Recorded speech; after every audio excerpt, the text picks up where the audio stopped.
Hi friends, நான் Mrs Hima ஜெய்க்மா பேசுகிறேன். ACA ஃபவுண்டேஷன்லேருந்து. இன்னைக்கு சில மலர் மருத்துவத்தை பற்றி பார்க்கலாம். அதாவது நார்மலாக ஒரு ஹியூமன் பீயிங்ஸ் எடுத்துக்கிட்டோம்னா, சின்ன வயசுலேருந்து எல்லாருமே படிக்க வைப்பாங்க.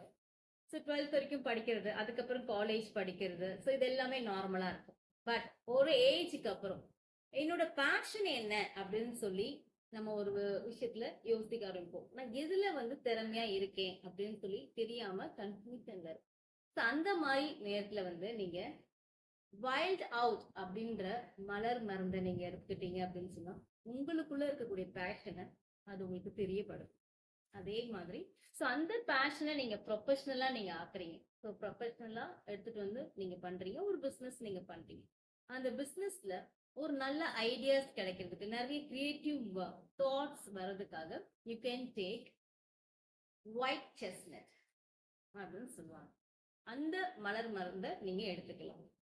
இந்த ஒரு பிசினஸ் ஸ்டார்ட் பண்ணியாச்சு, நீங்க நல்லா டெவலப் பண்ணி போறீங்க. இதுலயே பெர்மனண்டா இருந்து எந்த ஒரு தடங்களும் வராம ஒரு சக்சஸ் கொண்டு வரதுக்கு you can take walnut. Walnut மருந்து அதாவது என்ன அப்படின்னு பாத்தீங்கன்னா மலர் மருந்து.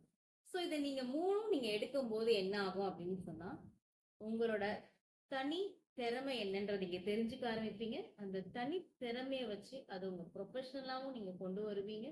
அந்த ப்ரொஃபஷனல்ல நீங்க ஒரு நல்ல டெவலப்மெண்ட்டை எடுப்பீங்க.